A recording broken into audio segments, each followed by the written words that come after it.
Growing up, my mom raised my brother and me to be really independent, and that included cooking dinner for ourselves at the age of about 8 or 9. My parents would be at work, and my brother and I would just figure out how to put together ingredients from the fridge. And I really do believe that learning that skill is the foundation of how I approach cooking today. My mom and I didn't always get a lot of physical time together growing up for me to learn how to cook from her. So I'm really glad that indirectly she really influenced my cooking journey. So today I want to share one of the recipes I created when I was 8 or 9. It is homemade pizza. I love this recipe because it is under 30 minutes from start to finish, including prep and cleanup. And it's so versatile, you can really use whatever's in your fridge. I'm also going to be sharing a lot of twists that I added to this recipe. And the cool part is that a lot of them were created because I just didn't have the original ingredients that I needed. So I improvised, and then I realized, wow, I actually really like the pizza this way now. I'm so excited to make this today and honestly just to eat it. I really hope you enjoy the video. Also, actually, I want to take a moment to highlight this shirt. This is actually my mom's. My grandma made it for her like 40 years ago, and she kept it. When I was in Bombay after the funeral, sorting through her childhood room, I found this shirt, and I cannot explain how delighted I am that I get to wear this. She's gonna be so embarrassed looking down, and I absolutely love it. So thank you for being here for this moment. For one homemade pizza, we're going to need one ready-made naan. Growing up in Dubai, I would use thick copes, and I think the naan that you get in stores in North America is the closest to thick copes. We're also going to need 2 heaping tablespoons of your favorite curry. Whenever I order Indian food, I save some spoons of curry for when I want to make homemade pizzas. We're going to need a 1/4 cup of shredded mozzarella cheese, 1 tablespoon of olive oil, and 2 different kinds of veggies. Here I'm using a baby bell pepper and a 1/4 of a zucchini.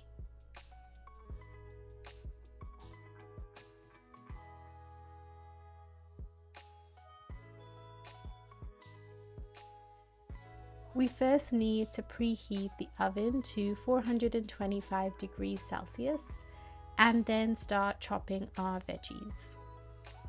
I like to place a tea towel under my chopping board to make sure it doesn't move around. And I'm going to chop the veggies based on how much time they need to cook. Zucchini cooks really quickly, so I'm going to chop it into thin 1/4 circles.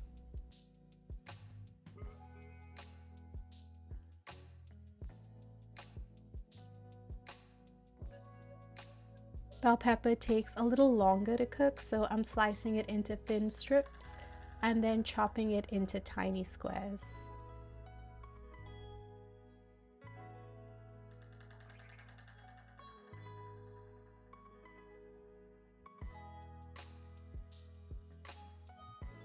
I know that some people cook their veggies before using it as pizza toppings, but I'm not going to do that because I like my veggies to have some bite.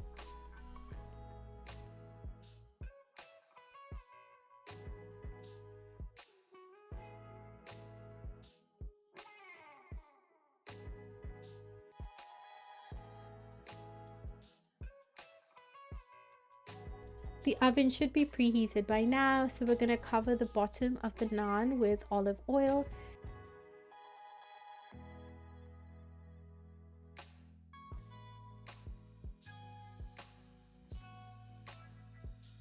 and dab any extra olive oil on your hands on the top of the naan.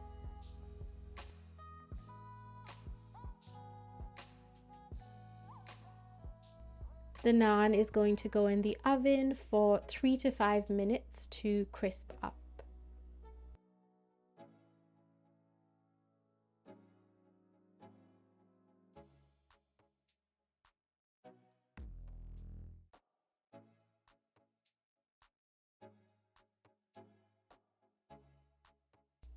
Once the naan is baked, we're going to spread 1 tablespoon of the sauce on the naan.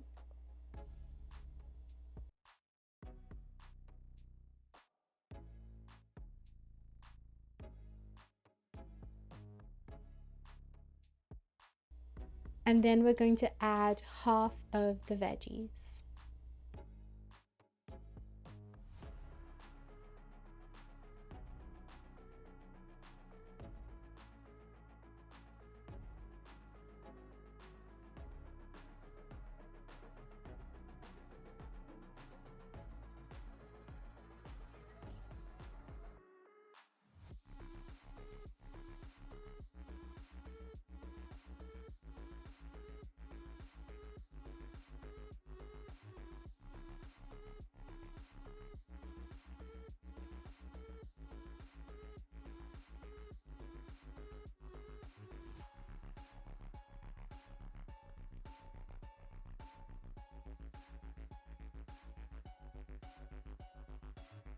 We're then going to add another tablespoon of sauce and the remaining half of the veggies.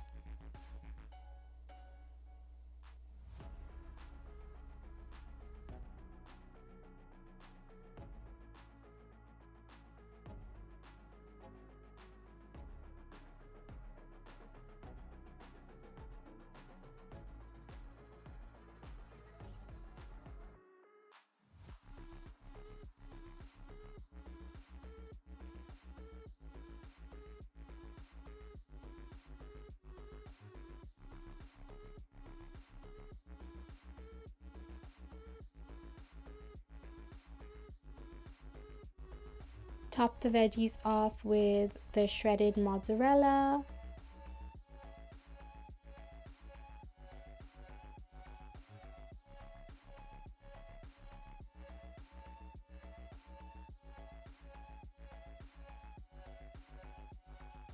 At this time, I also sprinkled some optional dried oregano. If your oven is really strong, maybe sprinkle the oregano after the pizza is done baking so that the herb doesn't burn in the oven.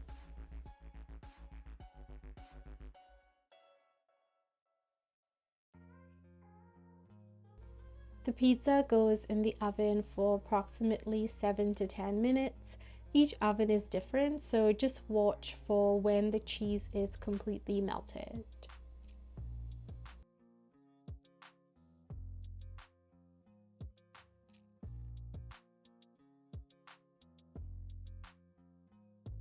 Once the pizza is ready, we're going to cut it into 4 slices.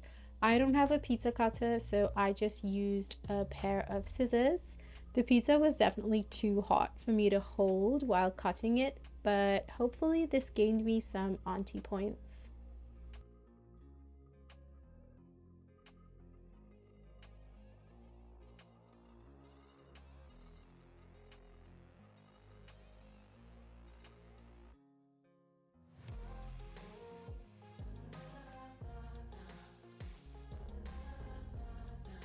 And just like that, the pizza is done. Also, can we take a moment to look at how beautiful this crust looks? I am so excited to taste this, even though I already know what it tastes like. But I know it's so good, and that's why I'm so excited. Okay, let me... Oh, yes! An entire piece. Intact, proof that you don't need a pizza cutter.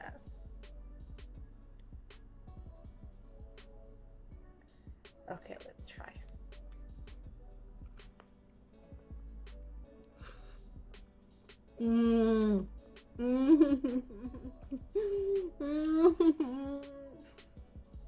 That right there is a taste of my childhood.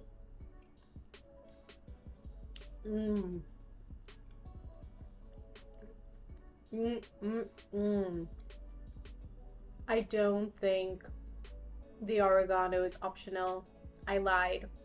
The oregano really brings out the pizza-ness of it all. because let's be honest, this is really far from an authentic pizza. I'm so glad I put the naan in to bake for 3 to 5 minutes before I added the toppings, because I don't know if you can hear that, but it's still crispy. I really like a crispy crust. What would I rate this? Honestly, I'm gonna be very biased because I also am getting the taste of nostalgia, which everybody knows that boosts up the rating. I'm gonna say a 9 out of 10.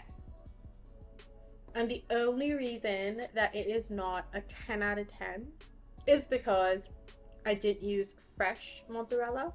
I feel like that's the only thing that would take this to a higher level. But apart from that, I gotta say, this slaps so hard. The textures are so delicious. You've got the crispy naan, you've got the bite from the veggies, you've got the stretchiness of the mozzarella cheese. I love the flavors of zucchini and bell pepper. The sauce is not overpowering, and you can actually taste the veggies.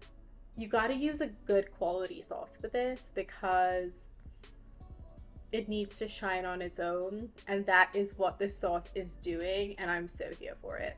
I'm gonna show you what it looks like underneath because that looks beautiful to me.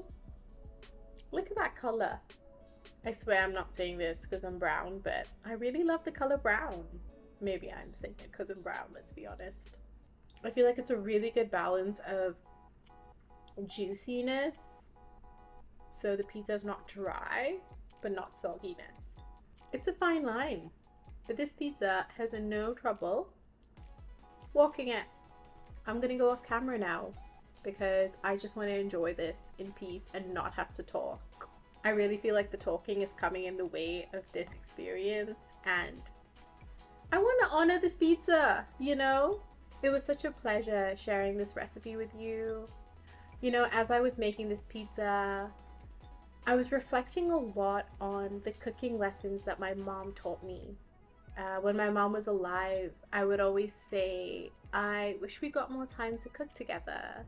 And she would tell me that the reason that we didn't get to cook as much is because she never wanted to enforce cooking onto me just because she loved it. Especially in India, girls are just expected to know how to navigate a kitchen, and she didn't want me to feel like I had to do that unless I initiated a love for cooking.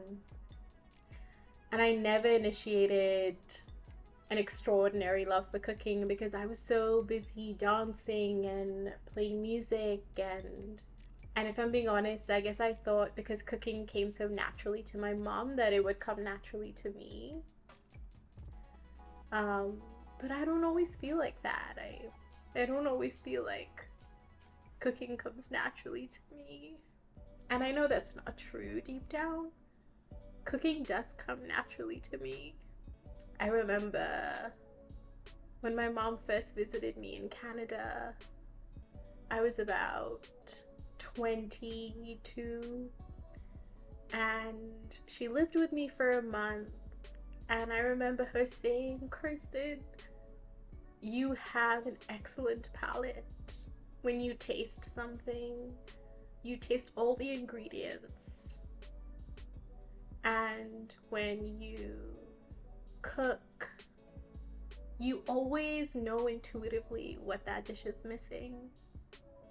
And I was so surprised to hear that because I was like, "Really, Mom? Like, I don't feel like I'm a good cook." And she said, "Cooking is an art. Whether you're a natural or not, it takes practice." And ever since she told me that, my relationship to cooking completely changed.